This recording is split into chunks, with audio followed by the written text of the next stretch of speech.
mapapanumbalik.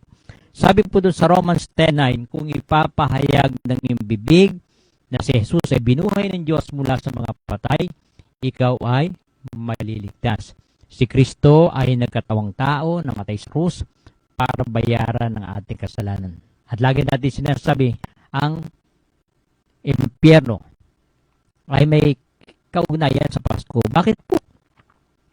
Wala pong Pasko kung walang impyerno. Sabagat anong halaga ng kamatayan ni Kristo kung walang impyerno? Pero dahil may impyerno na pupuntahan ang kaluluwa ng tao, si Kristo, bagamat siya Diyos, nagkatawang tao, namatay sa krus para bayaran ang ating kasalanan. Ang gagawin lang natin, tanggapin ng bubuso na siya ay Diyos na nagkatawang tao, namatay sa krus para sa kabayaran ng ating kasalanan. Yun po ang sabi o nasusulat sa Romans chapter 10 verse 9. Kung ipapahayag ng iyong bibig na si Jesus ay binuhay ng Diyos mula sa mga patay, ikaw ay maliligtas. Kaya tayo po ay manalangin sumandali. Panalangin ng pagtanggap at kailangan galing sa puso. Kasi kahit anong bait natin o sabihin natin religyoso tayo, kung hindi natin natanggap yung pagbabayad na ginawa ni Kristo sa krus, tayo ang magbabayad. Kaya tayo po manalangin sumandali at sumabay kayo sa maikling panalangin ng pagtanggap. Panginoon, sa umagang ito, inaamin ko po na ako'y makasalanan. Walang magagawa kung wala ka sa buhay ko. Nagsisisi po ako sa lahat ng aking kasalanan at tinatanggap kita na aking Panginoon at sariling tagapagligtas. Ikaw nawa ang maghari sa buhay ko. Sa pangalan ni Kristo Jesus. Amen. Kaya sabi po rito, number 1, purihin ang Panginoon. Sapagkat pinakikinggan niya yung ating panalangin. Kaya kapag tayo ay tumanggap ng buong puso sa Panginoon, tayo ay binibigyan ng karapatan ng pagiging anak ng Diyos. Sa makatwid bagay at sumampalataya sa kanyang pangalan.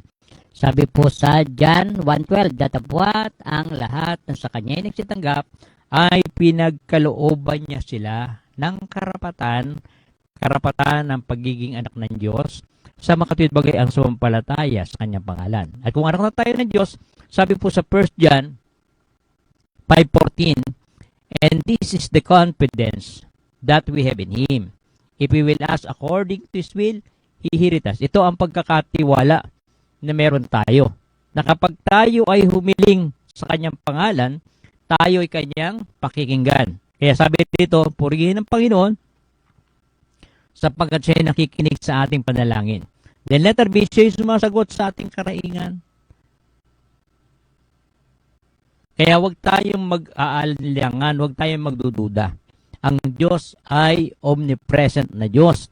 Ang Diyos na ating tinatawagan ay omniscience, all-knowing na Diyos. At ang ating Diyos na tinatawag ay Almighty God, powerful God. Kaya meron tayong kapanatagan na kapag tayo ay tumawag sa Kanya, sabi doon sa Hebrews 13, verse 5 and 6, I will never leave thee, nor forsake thee. Hindi kita iiwan, hindi kita pababayaan. Kaya siya mismo ang nag-uutos na tayo humingi. Matthew chapter 7, verse 7, ask, and it shall be given you. Seek, and you shall find. Knock, and it shall be opened unto you. Sa John chapter 16, 20-24, sabi ron, hanggang ngayon, hindi pa kayo humingi. Hindi kayo nakakatanggap kasi hindi kayo humingi. Humingi kayo para kayo makatanggap, at kapag kayo nakatanggap, malulubos ang inyong kagalakan. Kaya meron tayong pagtitiwala na kung tayo ay binigyan na ng karapatan na maging anak ng Diyos, meron tayong pagkakatiwala na kapag humingi tayo ayon sa kanyang kalooban, sa pangalan ni Jesus Christ, ibibigay ito. Kaya sabi sa 1 Thessalonians 5:17, pray without ceasing. Manalangin tayong walang tigil. walang patid. Imbis na tayo mag-worry, sabi doon sa Philippians 4:6 and 7, be careful for nothing but by everything by prayer with thanksgiving. Let your request be made known unto God, and the peace of God, which passeth all understanding, shall keep your heart and mind through Christ Jesus. Kaya imbis na tayo ay may stress, matakot, magalumihanan, lumapit tayo sa Panginoon. Matthew 11:28, come unto me all ye that labor and are heavy laden, and I'll give you rest. Alam ng Diyos ang iyong kinakaharap na pagsubok. Alam ng Diyos ang iyong mabigat na dalahin sa buhay. Alam ng Diyos na ikay may karamdaman. Alam ng Diyos ang dinadala mo na hirap. Kaya sabi ng Bible, Matthew 11:28, come unto me, all ye that labor and are heavy laden, and I'll give you rest. Kaya sa aming mga listeners ng radyo natin na naabot sa iba't ibang bayan, sa Lucky 7 Cable Channel 3, sa Marinduque News na napapanood tayo sa buong mundo, sa mga 34 viewers natin around the world. Kung mayroon kayong dalahin, kabigatan, karamdaman, o may mga mabibigat kayong suliranin, buhay ang Diyos, napapakinggan kayo. Kaya subukin nyo na lumapit sa Panginoon. Imbis na kayo ma-stress, imbis na kayo mawala ng loob, mawala ng pag-asa, ilapit mo yan sa Panginoon.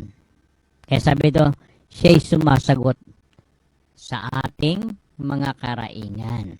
Then ikalawa, sabi po riyan, siya yung ating kalakasan. May panahon na tayo nanlulupaypay, nanghihina, nawawalan ng loob, nawawalan ng pag-asa. Kasi kabi-kabila ang problema. Hindi pa nga tapos yung isang problema, may another. Katulad ng mga nararanasan ng ating mga kababayan sa parting Cagayan. O yung ating mga kamag-anak dyan sa Cagayan. Patuloy namin kayong ipinapanalangin. Katapos lang ng isang bagyo, may another na naman. Tapos may susunod.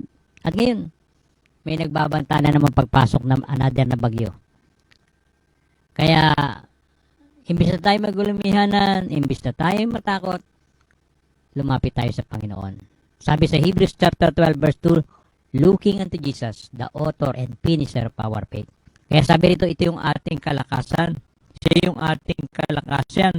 Siya yung nagbibigay ng lakas. Sabi sa Psalm 27 verse 1, the Lord is my light and my salvation. Whom shall I fear? The Lord is the strength of my life. Of whom shall be afraid? Normal sa tao na natatakot. Normal sa tao na dumarating ang pagkabalisa. Normal sa tao ang mawala ng loob at pag-asa. Pero salamat, may buhay na Diyos na nakikinig sa ating mga karaingan. At siya yung ating kalakasan. Then letter B, sabi rin to, siya yung ating kalasag, pananggalang sa lahat ng suligi ng masama ni Satanas. Hindi tumitigil ang masama o si Satanas para tayo ay ibagsak upang sirain tayo. Kaya nga sabi ng Matthew 11:28, come unto me all ye that labor and are heavy laden, and I will give you rest. Maaaring duguan ka na, ikay mananampalataya, ikay lingkod ng Diyos, ikay puno ng discouragement, nawawalan ka ng loob at nawawalan ng pag-asa, lumapit ka sa Panginoon. Mananampalataya ka na, lumapit ka sa Panginoon. May karamdaman kang iniinda ngayon, lumapit ka sa Panginoon. O ano man yung pagkabalisa na meron ka, nakikinig lang ang Panginoon. Kaya sabi rito, siya yung ating kalasag. Siya yung ating pananggalang. Dahil kung wala tayong pananggalang, halimbawa sa ulan, mababasa ka. Kung wala kang pananggalang sa init, may initan ka. Kung wala kang pananggalang sa pana, mamamatay ka. Ganon din kung wala kang pananggalang sa bala, mamamatay ka. O anumang bagay na atake sa'yo na magdadala sa'yo sa kapahamakan, kung wala kang pananggalang, ikaw ay maapektuhan ng malaki. Pero salamat sapagkat ang ating kalasag, ay ang Panginoon. Hindi lamang basta kalasag, kasi kung yung kalasag mo ay tinatamaan din naman, may walang kwenta yung kalasag na yun. Pero salamat sapagkat ang kalasag natin ay ang Panginoon. Pananggalang natin sa lahat ng gawa ng kaaway, sa lahat ng gawa ng masama, hindi tumitigil ang masama. Sabi po sa John chapter 10 verse 10, ang magnanakaw ay hindi na parito kundi upang magnakaw, sumira at pumatay. Pero ang Panginoon na parito para magbigay buhay. At hindi lamang basta buhay, kundi masaganang buhay. Huwag nating hayaan na tayo nakawan ng dyablo. Sabi ko nga sa mga tinuturoan ko na mga PDL sa Mugpog Station at saka sa Buwak. At ganoon din dyan sa Bantad. Binabati natin si Warden at lahat ng mga jail guardian at lahat ng mga PDL dyan na nakakapakinig ng ating programa. Binabati natin lahat. Hindi lang natin maiisa-isa ang inyong mga pangalan. Sabi ko nga sa kanila, ang Panginoon ay mabuting Diyos na nagpapatawad sa ating kasalanan. Ngayon, bakit kayo napaparito rito? Sa jail. Kasi may Satanas. May Satanas na nagnanakaw ng ating kapayapaan, kagalangan, at naguudyok sa masamang gawain.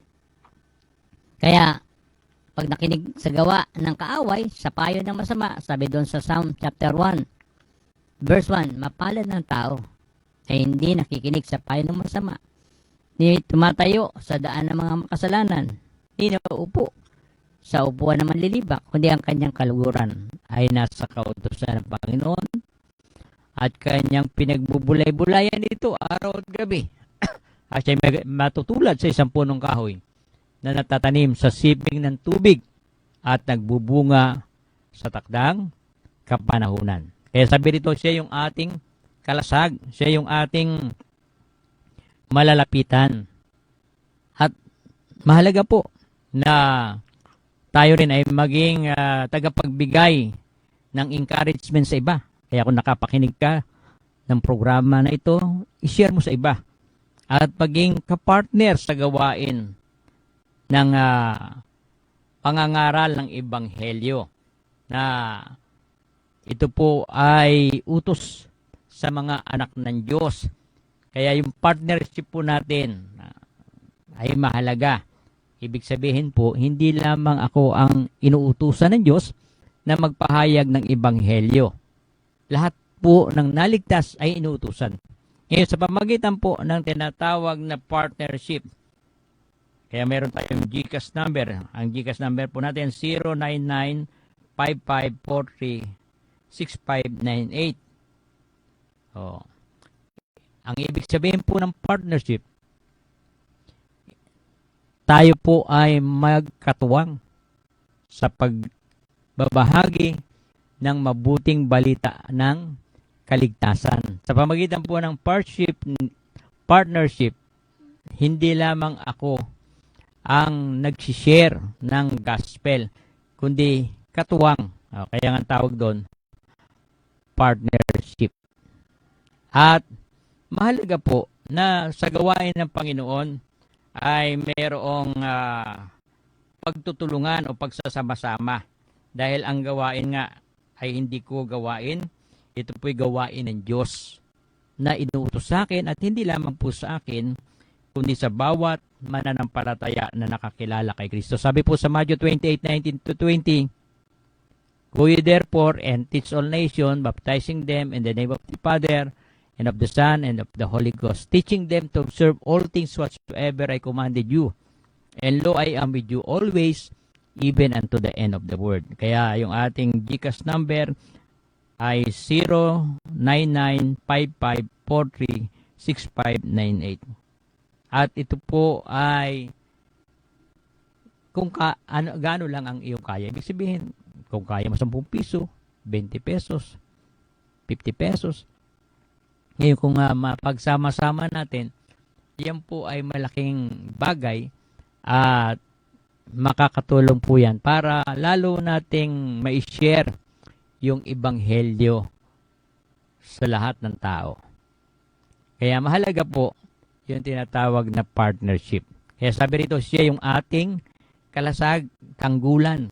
At pangatlo, sabi po rito, siya yung ating matibay na kuta, bulwark, o yung pinagkukutaan, matibay na pinagkukutaan. Sa Israel, purong bato, matibay na bato.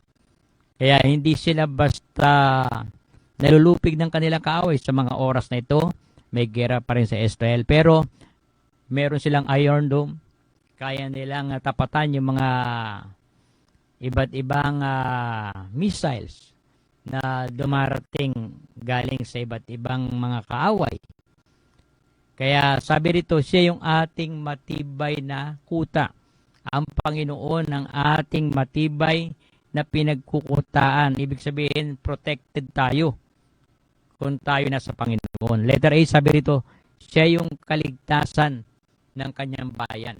Bayang Israel at kanyang mga anak. Inulit natin at inuulit-ulit pa natin yung John 1:12.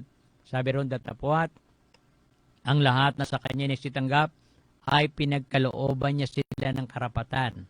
Karapatan ng pagiging anak ng Diyos sa makatwid bagay ang sumampalataya sa kanyang pangalan. Kaya yung mga tumanggap kay Kristo ay bayan ng Diyos. Ang kanyang mga anak ang tinutukoy na kanyang bayan. Kaya meron ng kaligtasan ang kanyang bayan. Kaya protected, may matibay na pinagkukutaan, may matibay na pinagkakanlungan, may matibay na inaasahan. Hindi katulad ng evacuation center na ginagawa ng tao na yung pala mas marami ang mamamatay. Bakit? Kasi nag-landslide doon sa lugar, natabunan yung evacuation center at marami yung namatay. Kaya mahalaga po na matibay yung evacuation center, matibay yung pinagkukutaan, matibay yung pinagkakanlungan. Kaya kung tayo po ay nasa Panginoon, meron tayong matibay na kanlungan. May matibay tayong kuta.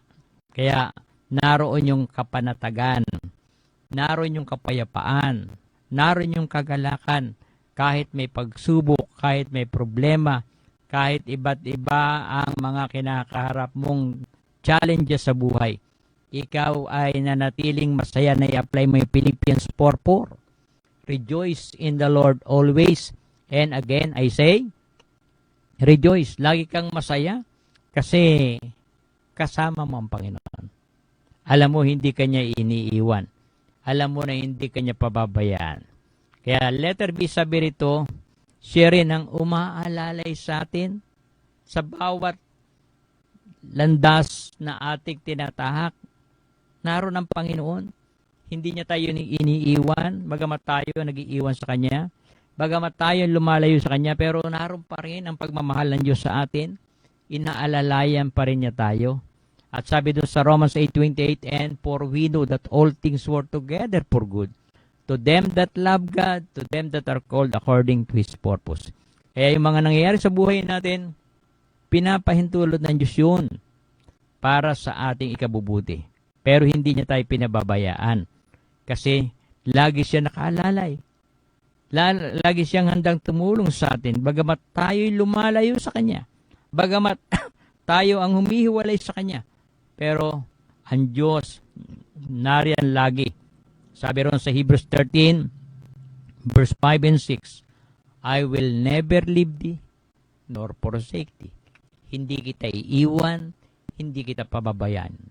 Napag-aralan natin noong nakaraan yung prodigal son, matagal na yon, sa Luke chapter 15. Na yung batang anak na lalaki, inubos niya lahat ang kanyang mana sa isang malayong lupain na ginamit niya lang sa kalayawan. Inubos niya ang lahat. Hanggang dumating na naubos na at naghanap siya ng mapapasukan, walang tumanggap sa kanya. Yan sinasabing marami kang kaibigan pag marami kang pera. Pero nung maubos ang kanyang kayamanan, lumapit siya sa kanyang mga sinasabing kaibigan. Sa kaibigan, ako yung naglibre sa iyo doon sa restaurant. Ako ang naglibre sa iyo doon sa bahay, aliwan. Nilibre kita, ganito. Ay, hindi kita kilala. Wala akong kilalang katulad mo. Oh. At dahil walang tumanggap sa kanya, naghanap siya ng trabaho kahit tagapagpakain ng hayop. Pero walang sweldo. Yung sinasabing, naghanap ka na ng trabaho, ha? Huwag ka nang manap na sweldo. At gano'n nangyari ito sa lalaking anak. Nakikipag-agawan siya ng pagkain ng baboy. Siyempre, hindi kanin baboy na katulad ng kanin baboy natin yon. Ibig sabihin yung mais na hilaw. Oh, yun ang pinakakain niya sa baboy, yung mais na hilaw. At nakikiagaw siya. Siyempre, hindi niya muna binibigay sa baboy. Nagtitira muna siya ng ilan siguro, pangkain niya. Oh, tapos yung iba, iahagis niya doon sa baboy. Ganon ang ganon. At naisip niya, sa bahay ng kanyang ama, ang kanyang mga katulong ay sagana. Kaya sabi niya, mabuti pa ako'y bumalik sa bahay ng aking ama. At sabihin ko, hindi na ako karapat-dapat kahit mababilang man lang akong katulong, okay na sa akin. At yun nga ang ginawa niya. Pero malayo pa lang, ay nakita na siya ng kanyang ama. Siya'y sinalubong na 2 kamay, inakap siya, pinaliguan, binigyan ng magandang pananamit, at naghanda ang kanyang ama. Ganon tayo minahal ng Diyos Ama sa langit. Na sa kabila na tayo maraming kasalanan, marami tayong pagkukulang, marami tayong pagkakamali, ang Diyos ay laging handang magpatawad. Kaya sabi doon sa 1 John 1:9, kung ipapahayag natin ang ating mga kasalanan, siya'y tapat at banal, nalilinisin tayo sa lahat ng ating kalikuan. Kaya kung sa umagang ito, ikaw ay mananampalataya na, malayo ka sa Panginoon, baliklog ka sa Panginoon. Kausapin mo ang Panginoon, Lord, nagkamali ako. Ang Diyos ay handang umalalay sa iyo. Ang Diyos ay handang tumulong sa iyo. Ang Diyos ay handang tumulong at umalalay sa bawat isa sa atin. Kaya sabi rito, siya yung ating matibay na kuta, matibay na kanlungan. Kaya huwag mo isipin na nag-iisa ka. Huwag mong isipin na walang nagmamahal sa iyo. Huwag mong isipin na walang tutulong sa iyo. Ang Diyos, laging nariyan, handang tumulong. Ikaw lang ang lumalayo sa Panginoon. Kaya mahalaga po na tayo ay laging lumalapit sa Panginoon. At sa ating pagpapatuloy, binabati natin ang ating mga kaibigan, Luzon, Visayas, Mindanao, yung mga kaibigan nating pastor. Binabati rin natin si Bishop Robel Solesa, si Dr. Perdi Marasigan, Dr. Edwin Tan. Ganon din, binabati rin natin mga kaibigan natin sa BMP. Magkikita naman tayo sa Cornerstone Farm sa November 19 to 21. Binabati rin natin si Pastor Anselo Sena ng Project 8 Bible Baptist Church at lahat ng mga churches at misyon ng Project 8 binabati natin ng magandang umaga. Binabati ko rin ang aking mga kapatid, si Ate Raquel, si Kuya Jimmy, si Ate Babes, si Elizabeth, si Chel, si Nunoy, si Susan, si Clark, si Blaine, si Jam at si Oliver. Ganon din binabati rin ko si Ate Alice, si Ate Annie, si Ingo, si Eleanor, si Jefferson at si Emily. At sa lahat ng ating mga kaibigan sa iba't ibang lugar, hindi na natin ma-mention. Ganoon din, binabati rin natin si Pastor Gentry, Pastor John Rodrigo, binabati rin natin si Sister Olive, at si Tisha, si TJ. Ganoon din, binabati rin natin yung mga kaibigan natin sa Canada, Pastor Vincent, Pastor Arnold Mercado, sa Australia.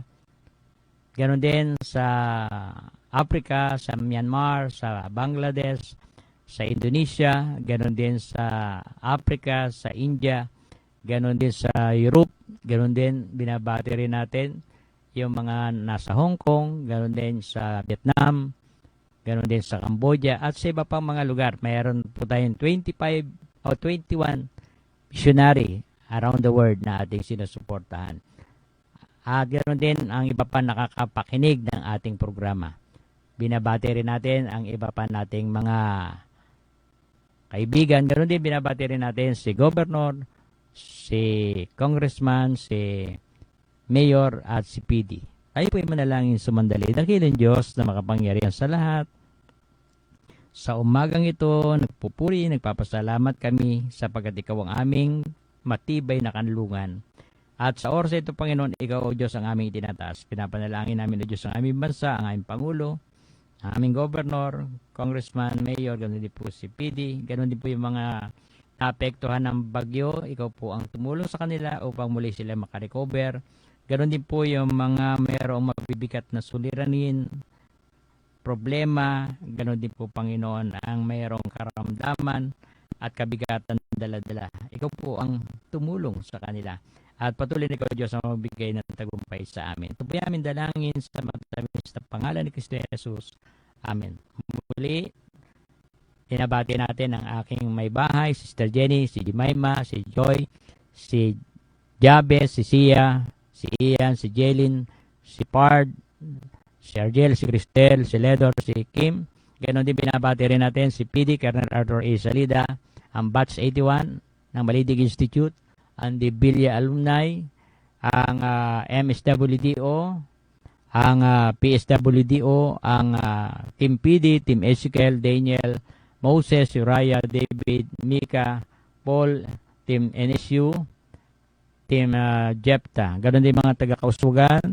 Ganon din ang Buwak at Mugpog Fire Station, ang Buwak at Mugpog MPS, yung PBAD, Spin Media. Ganon din binabati rin natin si Ma'am Mercy, si Ma'am Ella, si Miss Aubrey Lanot, ganon din si Ma'am Agkawilis at ang Oka, si Ma'am Naling, ganon din si Miss Anexa. Ganon din mga taga-palengke dyan sa Gulayan, sa Blue Building, sa Carinderia, sa Grocery Store. Ganon din mga tricycle driver, jeepney driver, mga taga-mobile force. Ganon din binabati rin ng mga kasama nating lupon. Mayroon tayong meeting mamaya. At yung ating mga kapitbahay dyan sa Tampos. Magandang umaga. Muli, ito po si Bishop Fred Riego na nag-aanyaya sa inyo every Sunday, 9 to 12, at Wednesday, 6:30, Friday, 6:30, at every Saturday, 11 to 11:30. Magandang umaga at ang pagpapala ng Panginoon ang sumating lahat.